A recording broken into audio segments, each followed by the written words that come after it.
Hello बच्चों, let's read the following question. The only elastic modulus that applies to fluids is fluids पे कौन सा only one हमें बताना है कौन सा elastic modulus जो है वो apply होता है. A. Young's modulus, B. Modulus of rigidity, C. Bulk modulus and D. Shear modulus.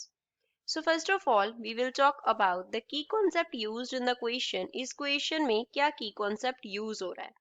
तो यहाँ पे हम बात करेंगे हर एक ऑप्शन के बारे में कि कौन सा ऑप्शन जो है वो मेरे पास क्या रिप्रेजेंट करता है. पहले ए ऑप्शन की बात करते हैं.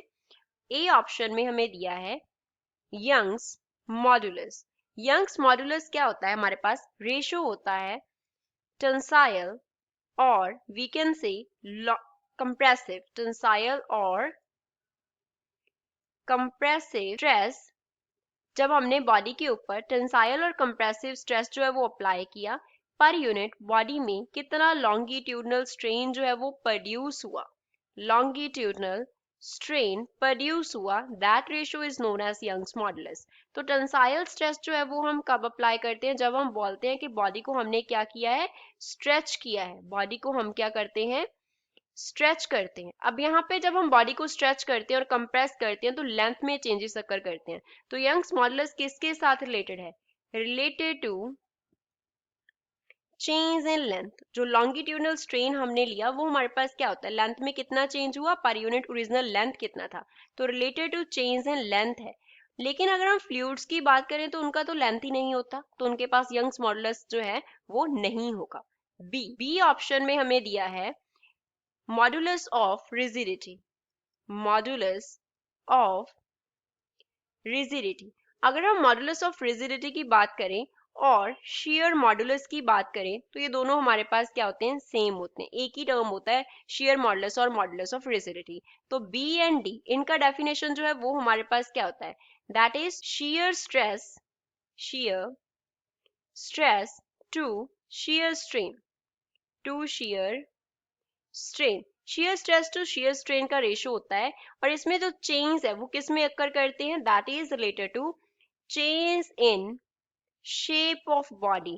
बॉडी का जो शेप है वो चेंज होता है यहाँ पे जब हम क्या करते हैं? shear stress जो है वो अप्लाई करते हैं. लेकिन इसमें जो फोर्स अप्लाई किया जाता है, इसमें जो स्ट्रेस हम क्या करते हैं?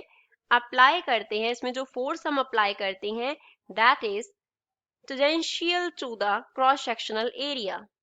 tangential to cross sectional area. लेकिन अगर हम फ्लूइड्स के क्रॉस सेक्शनल एरिया की बात करें कि हमें उस पर टेंजेंशियल स्ट्रेस अप्लाई करना है तो ऐसा पॉसिबल नहीं है.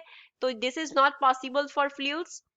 This is not possible for fluids. तो फ्लूइड्स के लिए ये पॉसिबल नहीं है, which means fluids do not have modulus of rigidity, or we can say fluids do not have shear modulus. C option, bulk modulus. C option is bulk modulus. bulk modulus हमारे पास क्या होता है? Ratio होता है change in pressure की. Change in pressure. Change in pressure basically means हम यहाँ पे क्या कर रहे हैं? बॉडी पे स्ट्रेस अप्लाई कर रहे हैं. जो हमने प्रेशर अप्लाई किया हुआ था वो हमने उसमें चेंजेस कर दिए. तो बॉडी के ऊपर जो फोर्स एक्ट कर रहा था उसमें चेंजेस होंगे. तो हमने बेसिकली स्ट्रेस बॉडी पे अप्लाई किया. पर यूनिट हमारे पास होता है fractional change in volume. Fractional change in volume. Volume में फ्रैक्शनल चेंज जो है वो कितना हुआ? Delta V upon V. तो ये हमारे पास पॉसिबल है for fluids. So this is possible for fluids. के फ्लूइड्स के ऊपर हमने जो प्रेशर अप्लाई किया हुआ था उसको चेंज किया तो उसके वॉल्यूम में क्या हो गया? चेंज हो गया. So only elastic modulus that applies to fluids is bulk modulus. So C is the correct answer for the given question. I hope you understood it well. Thanks.